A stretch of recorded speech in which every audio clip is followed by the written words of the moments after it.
Hi everyone, I'm Eliza, and to celebrate spooky season, I'm going to challenge myself to read one book each day for a whole week. So 7 books in 7 days. Just in time for Halloween. I got a whole bunch of books from the library, plus a few that I own, plus a few that I've bought that will hopefully arrive in time for me vlogging throughout the week. One actually arrived today. Please ignore that I bought from an evil megacorp. So get comfy, get yourself something to drink, and allow me to show you my pile of possibilities. Each of these books has something that makes them perfect for Halloween time, and I'm really excited to show you, so let's do it. I just realised I have 13 books here. Unlucky 13! Up first we have What Moves the Dead by T. Kingfisher. This story features a house haunted by family secrets, deathly disease, and fungus. Next we have The Skull by John Classen. This is a children's book / middle grade book, but it's also horror. It also has beautiful illustrations from the look of it. Then there's Pumpkinheads by Rainbow Rowell and Faith Erin Hicks. This graphic novel is a complete mystery to me. I don't know what it's about, but I am familiar with Rainbow Rowell for her works that are usually wholesome and fun young adult. Sometimes it's good going in not knowing anything and having no expectations. It's Pumpkin Patch! I'm such a dork. Another graphic novel, this is Unfamiliar Volume 1 by Hayley Newsom. Goodreads says, this is an endearing and whimsical story full of magical mayhem, offbeat outsiders, and the power of friendships and found family. Next is The Sad Ghost Club by Liz Meddings. I followed The Sad Ghost Club on Instagram for ages, and then I kind of forgot that they turned it into a graphic novel series. Goodreads says, ever felt anxious or alone, like you don't belong anywhere, like you're almost invisible? Find your kindred spirits at The Sad Ghost Club. There's a clear metaphor here. Next up we have Tinder by Sally Gardner, illustrated by David Roberts. This is a dark fairy tale-esque graphic novel inspired by Hans Christian Andersen's story, The Tinderbox.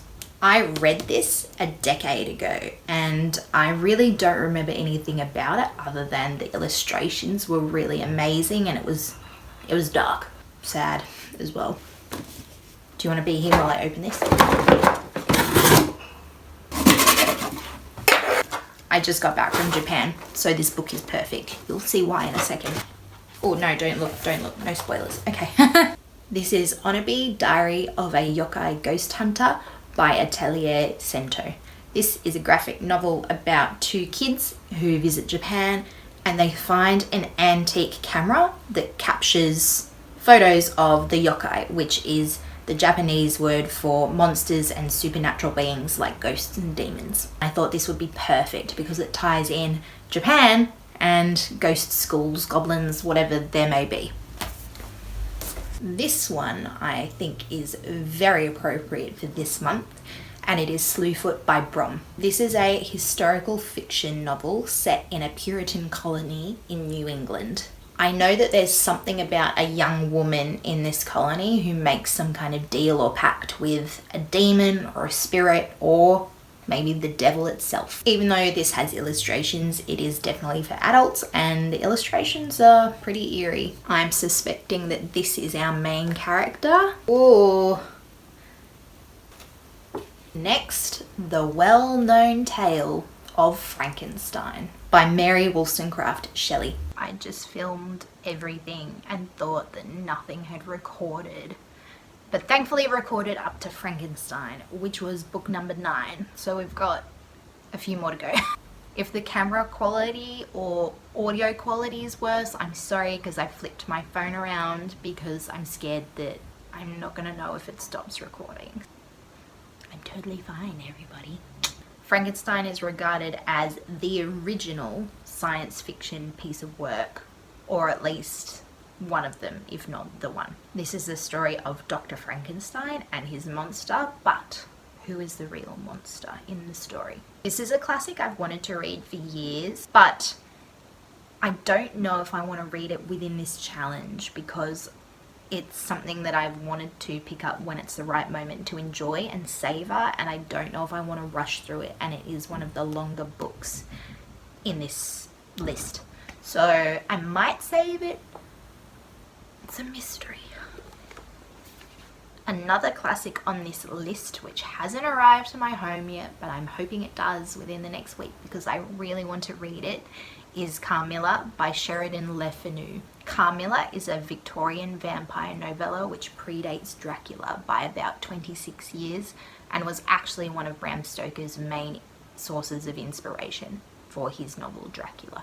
Carmilla follows the story of a mysterious young woman called Carmilla who is stranded and seeks refuge with a family living in a castle in the Austrian forest. But not all is as it seems.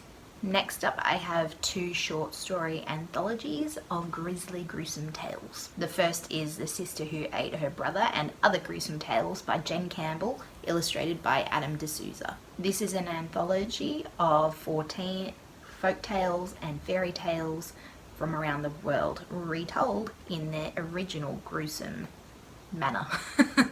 Next up is Tales of the Peculiar by Ransom Riggs.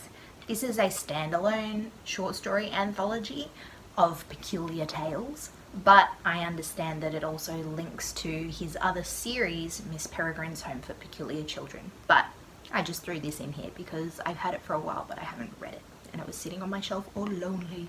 So here we go. Lucky last, we have Godfather Death by Sally Nichols, illustrated by Julia Sarda. I read this last year and loved it. It is a reimagining of a tale from the Brothers Grimm, and it's beautiful, dark, mysterious, but with a big revelation at the end. It's a picture book, so it's really short, but really enjoyable. I think my first book I read is going to definitely be What Moves the Dead by T. Kingfisher. I know that they are super well known for beautiful writing, and I actually have their other book, Nettle and Bone, which I bought last year but didn't read. And I think that would also fit into the Halloweeny vibe, but obviously it's a bit too long to read in one day for me. This will be a good introduction for me to T. Kingfisher, who just seems to have sprung up out of nowhere in the last few years, publishing lots of books that are popping up on BookTube.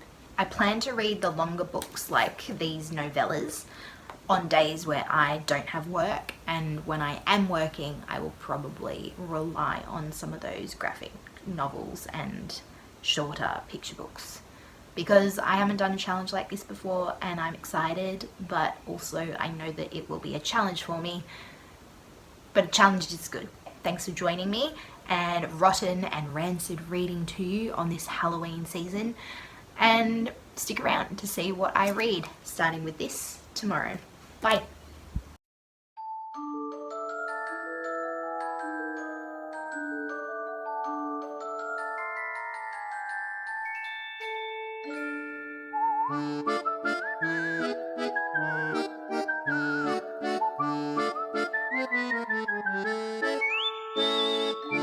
Hello, ghost ghouls and goblins.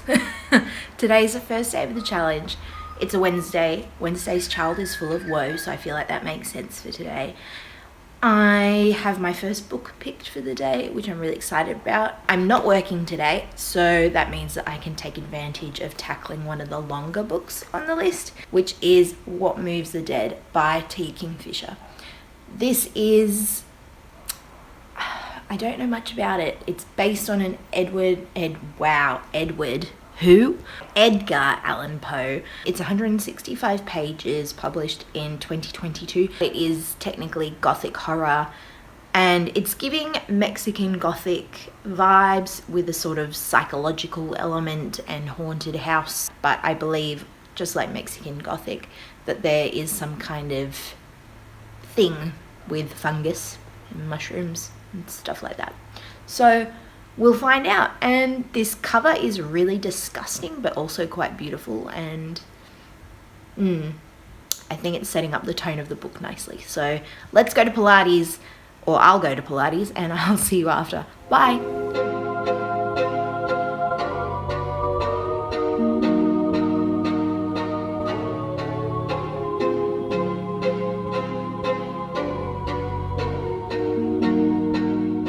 Thursday.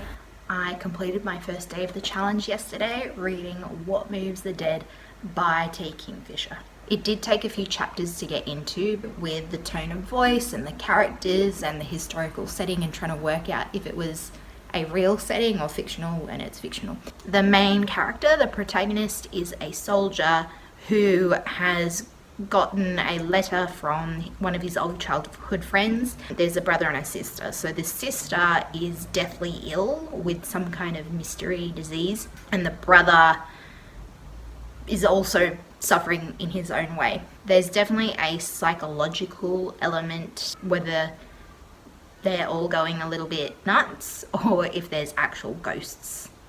I don't want to get too specific and give it away. You're trying to put things together of how is this all connected to each other, which I enjoy for a story because I love a mystery to solve. It kind of felt like I read a 300 or just under 300 page book, even though it was only 165 pages.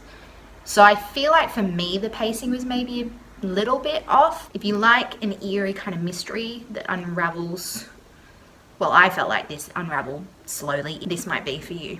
If you want a really open-ended, creepy mystery where things are left open, this doesn't do that. It does actually answer the mystery that it sets up. Although I could kind of work out where it was going, and perhaps it's not meant to be a mystery where you're like, no idea, didn't see that coming. You know, it's not a thriller. It is a horror, and I don't usually read horror, and it was not too scary for me at all. I only felt really a little bit creeped out in the last 30 pages. I actually kind of wanted to be more creeped out than I was. If you're kind of looking to dabble in a bit of horror, but you don't want anything too, like, this isn't gory, there's a little bit of body horror, but I'm pretty squeamish with that stuff, and this didn't really bother me too much. Overall, I give this 3.5 to 4 stars, somewhere around there. The novella does a really good job of setting up clear-cut characters that felt two-dimensional, to me at least, and I enjoyed reading about them, and there was some good humour, and the writing was quite lush in parts, atmospheric. In the acknowledgements, the author acknowledges that one of their main sources of inspiration was Mexican Gothic, which I read about a year ago, and I saw a lot of parallels in between. I could kind of see by connecting the two where it was going, probably because I'd already read something similar which came before this one anyway. Did I enjoy it? Yes. Did it blow me away? No. Would I still recommend it? Yes. I feel like it was a good start for a kind of horror Halloween read. I'm about to start my next read before I go out for dinner in like an hour and a half, so I've got to be pretty quick, and that is, I've chosen Pumpkinheads by Rainbow Rowell and Faith Erin Hicks. Quite different from What Moves the Dead. I think it's going to be quite cutesy. I don't know how I always feel about really cutesy stuff. Sometimes it feels a little like, I'm not a romance reader, maybe that's why. And I feel like this might be a romance, I'm not sure. The back mentions that these two characters are seasonal best friends. So I'm guessing that each autumn time they go work in a pumpkin patch or something, because on the back it also says, what if their last shift was an adventure? I've chosen not to read the whole blurb, I just read the first line and the last line. Just go in with a clear mind, not much expectation, just take it as it is. So I'm gonna read this now, and then I will maybe see you later, or I'll just record my thoughts tomorrow. 1 down, 6 to go, but shortly to be 2 down. Let's see how we go. Wish me luck.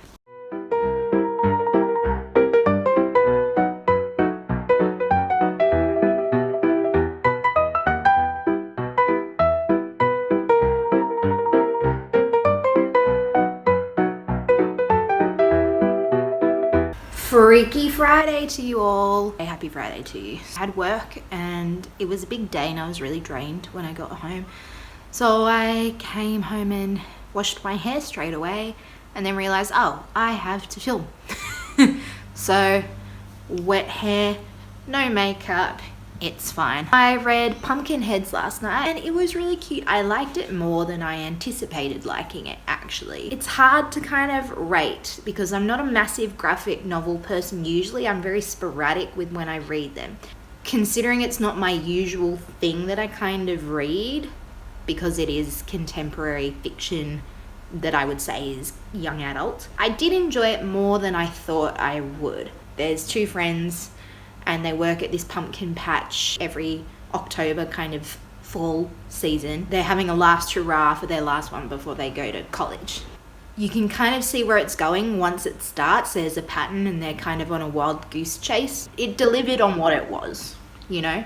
I wasn't expecting heaps more than what I got, and what I did get, I enjoyed. I have given this a 3.5 to 4 star, just like What Moves the Dead. The illustrations are really nice. The colouring is really beautiful. There were some good quotes in here as well, like friends don't let friends live small lives. And one of the quotes in there was kind of like, fate doesn't determine what happens to you, you and your choices and your desires and your aspirations and inspirations do, which I think is true as well. So I would say it's a win, and it had me chuckling in different parts as well. I'm kind of brain from a big day today. I'm thinking of something like a light graphic novel again. I've pulled out a few graphic novel options to choose from, so let's have a little look together. This might be too real for today, how I feel. It's in black and white as well, and I think I want something more colourful to keep my brain stimulated, considering I'm tired. This one's in colour. Maybe. I'm actually feeling some witchy vibes, so I think we're going to be reading Unfamiliar today. And I'll update you later or tomorrow. Bye!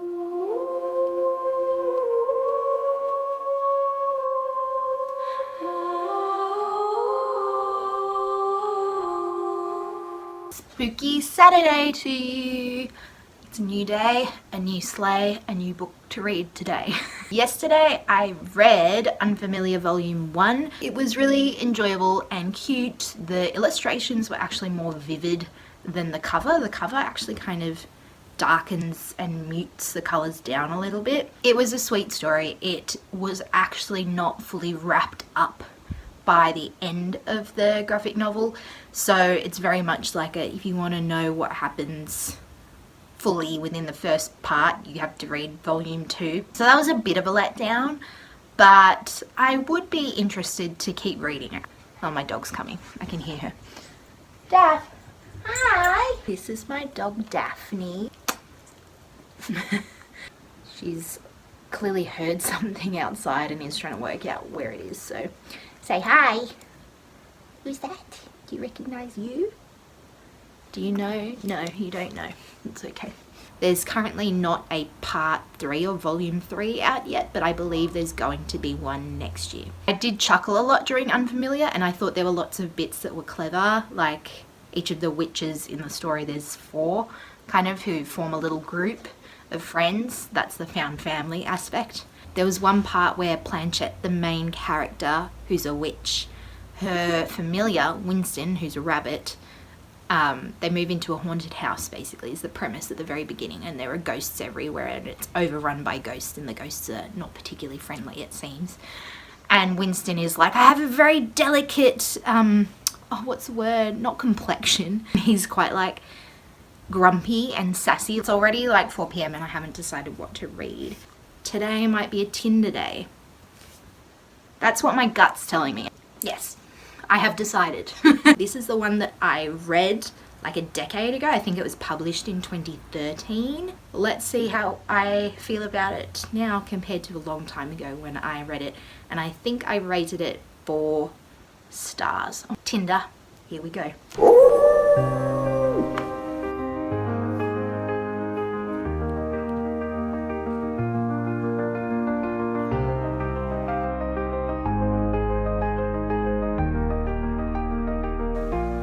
Hi, it's Saturday, later Saturday. Tinder so far is really good. I'm on page 160-ish out of 250-ish.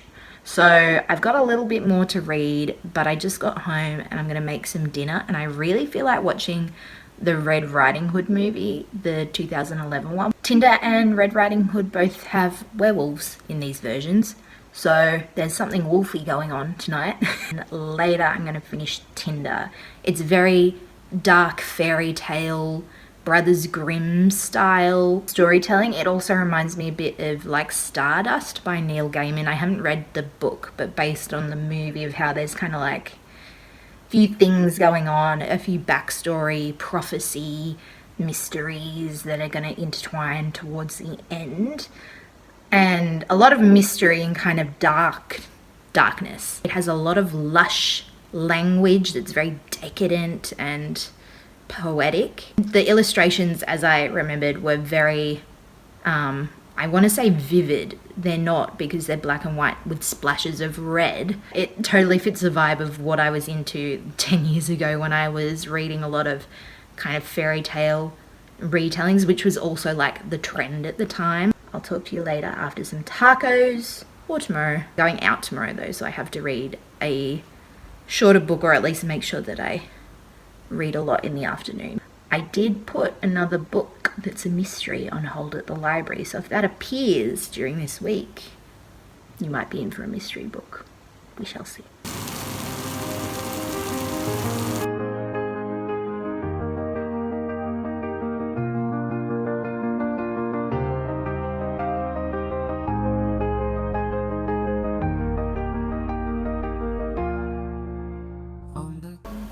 Red Riding Hood was really good. I've just cleaned up all my mess from dinner, and it's 11 o'clock, and I've got an hour to read about 100 pages.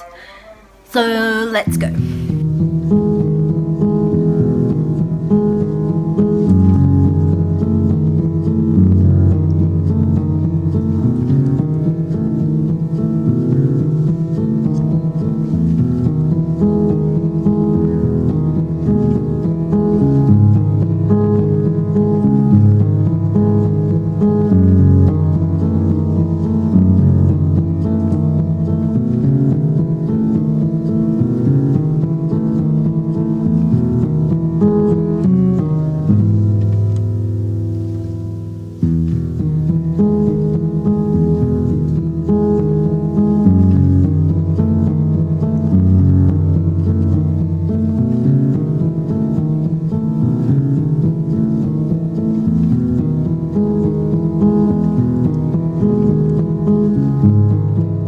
Just finished The Sister Who Ate Her Brothers by Jen Campbell, and I'm providing this information from lying on the couch. I liked that this included lesser known fairy tales and folk tales with their gruesome and grisly bits from all around the world. That was cool. There was one that I knew of, and that was it. If you have an interest in lesser known fairy tales, then this might be for you.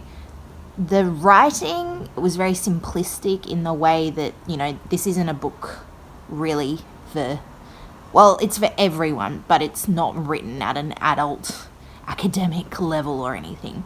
It's very child-friendly writing. I wanted a little bit more from the writing. It kind of didn't have as much beautiful writing as I thought there might be. The actual stories themselves were great, and it was really quick and easy. I enjoyed that I found some stories that I had never heard of before. It's also inspired me to get back into my own writing a bit. Sometimes when you read something and you think, is this just egotistical? Not like I could do it better, but just you're like, oh, I want to take the seed of that and then like work with it to turn it into something else, or interpret it and adapt it in a different way. But I mean, that's what fairy tales and folk tales are, right? They've been passed on orally through different generations, with the storytellers changing different elements, and that's how we have all these different versions of stories, and also stories that are known by lots of different cultural groups in different parts of the world, and yet they've all started somewhere but just changed. The author, Jen Campbell herself, is really interesting to listen to. She has her own YouTube channel, which I've followed for years, and she has a disfigurement where she's missing some fingers, and that's represented in one of these fairy tales, which is interesting. And she has some good videos that point out how in stories and fairy tales especially a lot, and like superhero stories and Bond and stuff too, how disfigurement is meant to be a representation physically of the evil inside someone, and how that's a messed up message, which I totally agree with. If you're interested in that, go check her out. The representation in here was really interesting. There were queer characters, a deaf character, characters with disfigurement, and the way that women were presented wasn't flat. There's an author's note at the back which acknowledges the point that Jen Campbell was trying to make, where she only uses the word beautiful once to describe a character, and the character she describes as beautiful is a man. So that's kind of interesting, because usually in fairy tales it's always like the beautiful princess, she's so beautiful, and that's like the character trait, and it's not even a character trait. This has got my imagination flowing, even if I wasn't in love with everything about it. I think it's a really good starting place if you want to know some more varied and diverse fairy tales, folk tales, and fables from around the world. I am done. I have talked enough.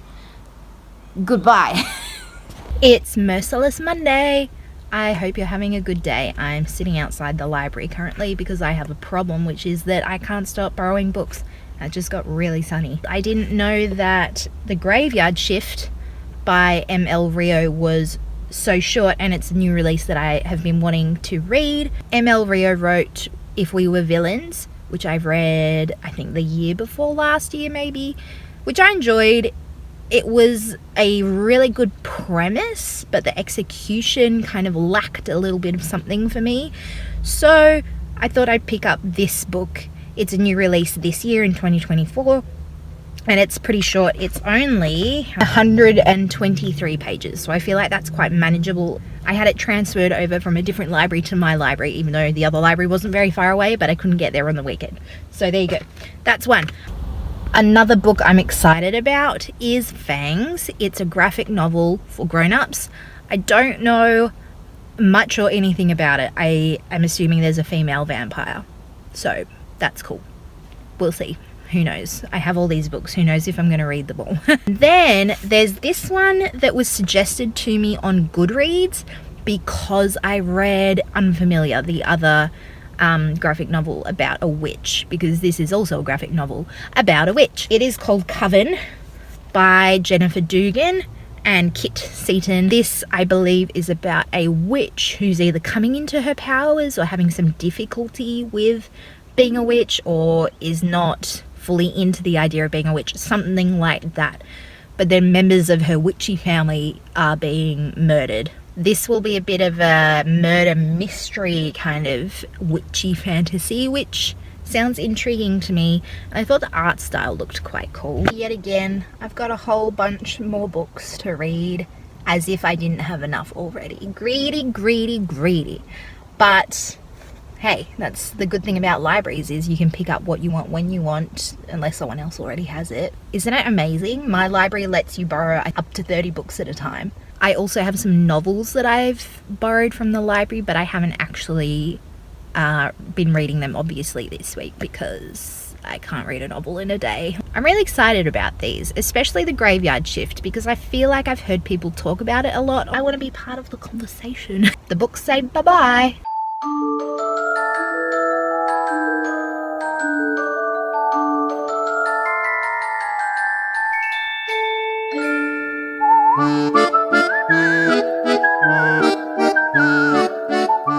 Yesterday I read a very short book.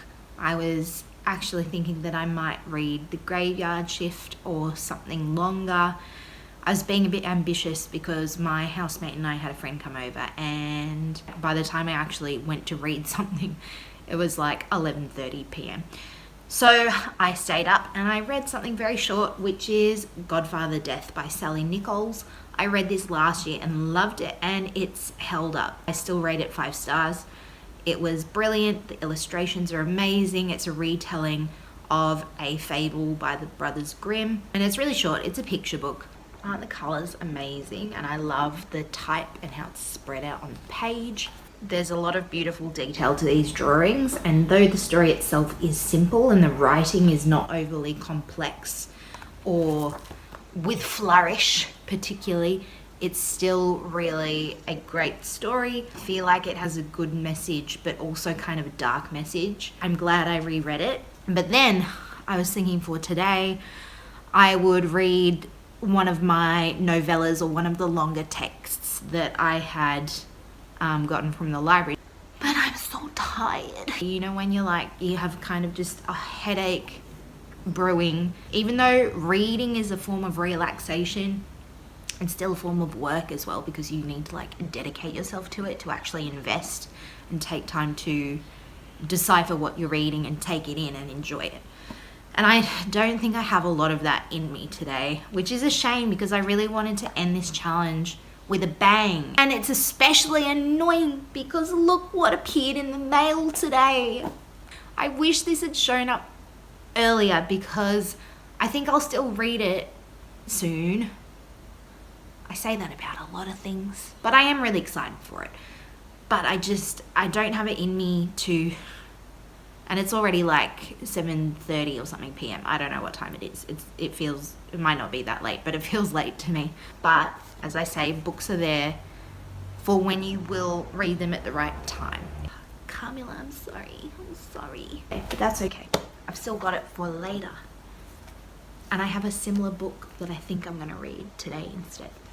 My plan is, because I have 4 books still from the library that I have not read yet. I'll walk you through my thinking.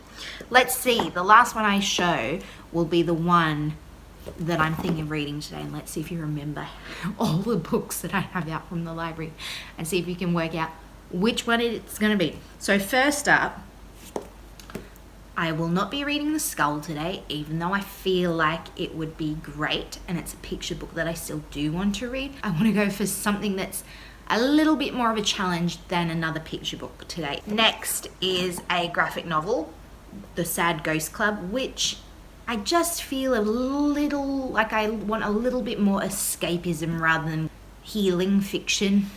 Not vibing with it, and that's all right. Goodbye. Coven, which I think looks really great and the premise is great. Murder mystery with witches. Give it to me, please. This one is quite thick. This one's 300 and something. Again, it's a graphic novel, so that'll go fast, but I'm gravitating more towards one that's giving similar vibes to Carmilla. Bangs. I don't even know who it's by because I haven't even looked. Allow me to look.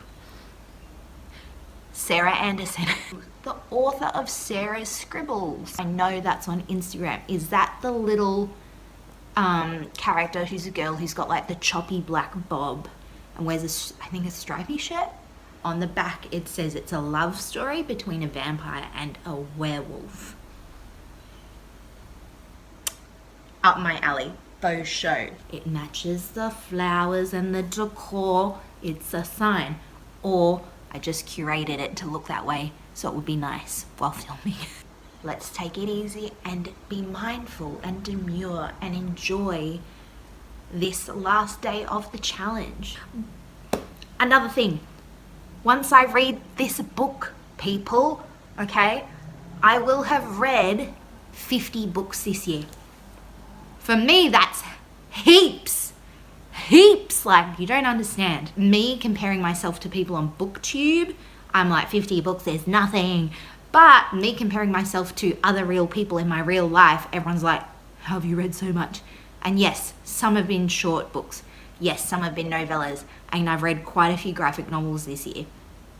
But like, it's still a book. Not that we should tier rank ourselves in terms of greatness of reading based on just a number. Like, you should rate it on how much you actually have enjoyed this experience of reading. I've seen people talk about having reading goals that are not quantity based, but are more quality based. You can also be like, my goal this year for reading, or this month, or this week, whatever, is to like not rush what I'm reading, or to DNF books that I'm not enjoying, or to read outside, or to read with cute cozy lighting and a hot beverage so it feels like a magical experience and is a glimmer in my life. I don't know. You can make it whatever you want. I chose a numerical based goal, obviously, for this last week, and it's cost me. I feel accomplished. But I also am looking forward to taking my time with a novel. All this yapping, and I still have this whole thing to get through. It's dead on 100 pages. The end of the challenge is nigh. I will see you on the other side of this challenge, which is when I finish reading Bangs, the 7th book of my 7-day challenge. Thank you for joining me. Stay tuned for me reviewing this and all the other books I read very soon at the end of this video, which will come now. Okay? Bye!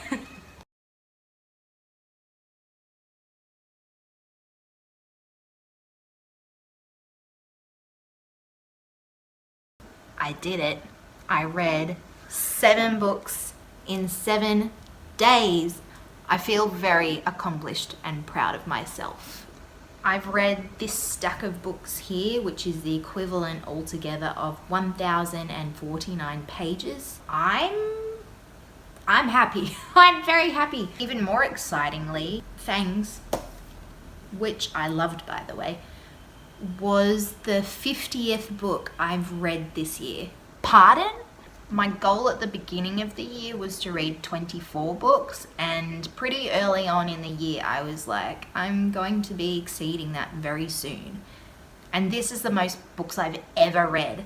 I'm not going to bother comparing myself to other people. I'm very contented with my not so measly 50 books. I had a bit of a reading hangover, so to speak, because I just read so much. I needed a bit of a break. You know when you love something, but you just need a minute. I feel like this stack was pretty good. I had a pretty good time with all of them, and I have given them all a 3 to 5 star rating. Let's get into my favorites out of this pile. One is a new read and one is a reread, so you might be able to work it out if you've been paying attention. The first one that I loved, even though I knew nothing about it, this is actually a contemporary set romance between a vampire and a werewolf, but it kind of gets into how they meet briefly and then within their relationship, and it's just funny little anecdotal images of them having conversations and the different ways they approach things and the humor that comes with their relationship, because they're completely different but they totally understand, or at least accept, each other for who and what they are. And it's really funny. It was wholesome. There were times where I was having a demure little chuckle, and other times I was laughing obscenely cackling, if you will. Whatever my lack of expectations were, this exceeded them because it was just so funny. And it's a really quick read. I read it in 18 minutes and I was not trying to rush either. So if you need something just quick that's funny, this might be for you. I feel like it was made for the goth girls. An unexpected new love, this one. I won't talk too long about the next one, which is my reread favorite, which remains as great as it was the first time, and that is Godfather Death by Sally Nichols. This is a perfectly grim fable with beautiful, enchanting illustrations and just a touch of humor, even though the message is deep and dark. All you need to know really is that this does not have a happy ending.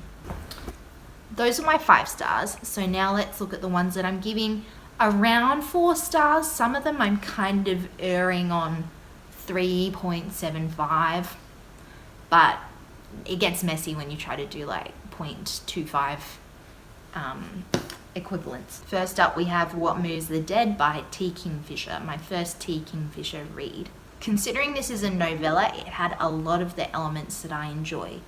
Eerie atmosphere, build-up of tension and mystery, suspicion between different characters because something weird and wacky is going on, a haunted house setting, and confusion, initially at least, about whether what's happening is purely psychological or something supernatural and more sinister. I could have even done with a bit more creepiness, but you definitely feel on edge throughout. What brought it down a bit for me was the pacing, because I found the beginning quite slow and I knew that they were headed to a haunted house and I just wanted them to get there and for it to start. And I felt like the backstory at the beginning, at least for me, was a little laid on thick, and I just wanted to get more to the action. But once you were there, it kind of rolled out quite nicely.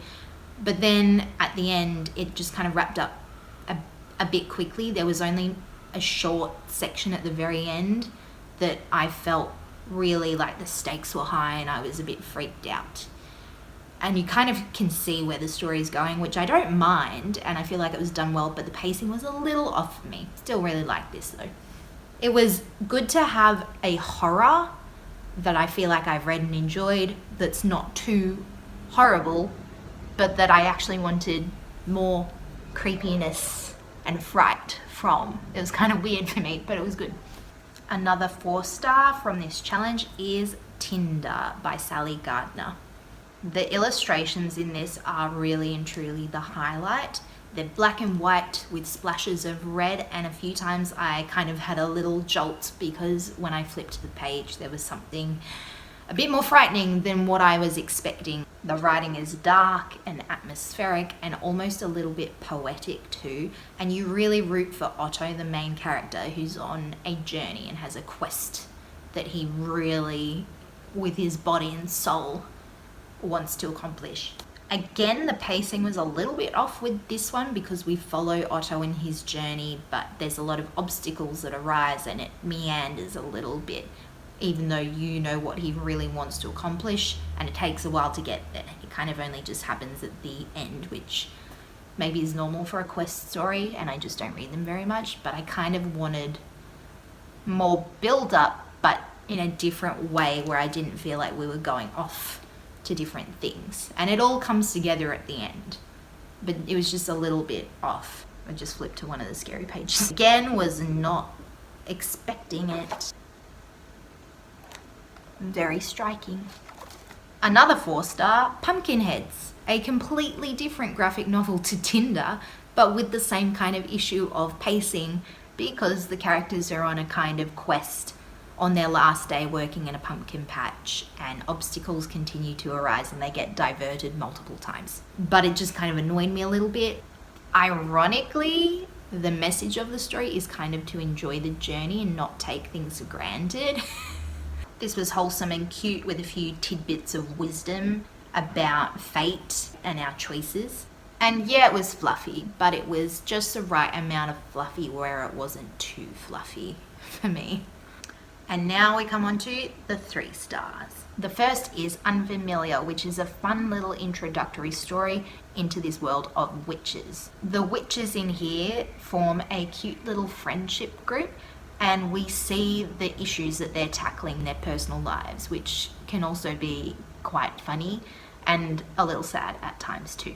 This is almost like a slice of life book about witches and little snippets from their lives as they all come together and meet. It was fun and quick and colourful, but it kind of lacked a little bit of something for me, and I was a bit bummed when I got to the end that it doesn't all wrap up. Like, this is definitely a part 1, and yes, it is volume 1 and there is a volume 2, but I kind of wanted to just have it completed with the chance to continue on the story, like a new chapter of a story in volume 2. So I was a bit let down. Looking back though, I do love the art. Like, it's very fun and pastel. Yeah, it was cute. And finally, lucky last, we have The Sister Who Ate Her Brothers and Other Gruesome Tales by Jen Campbell. This was really good representation of lesser known fairy tales, folk tales and fables from around the world that I had never ever heard of, even though I love that kind of stuff. I was quite happy to see that there were none of the usual Western fairy tales in here that everyone knows, like Red Riding Hood, Cinderella, Sleeping Beauty. The illustrations were pretty good, but I did kind of want the writing to be more luscious and vibrant, and it just felt kind of basic. It is aimed at children and tweens, but meant to be sort of accessible for everyone. It just lacked a little bit of magic for me, which is why it's not rated higher. I feel like this would be really good for kids who would enjoy the gory tidbits from stories that they've never heard of before. Is that all of them? Oh my god. I also want to do a quick run through. most mysterious, most autumnal, most quirky, most creepy, most child friendly, most funny, and most cautionary.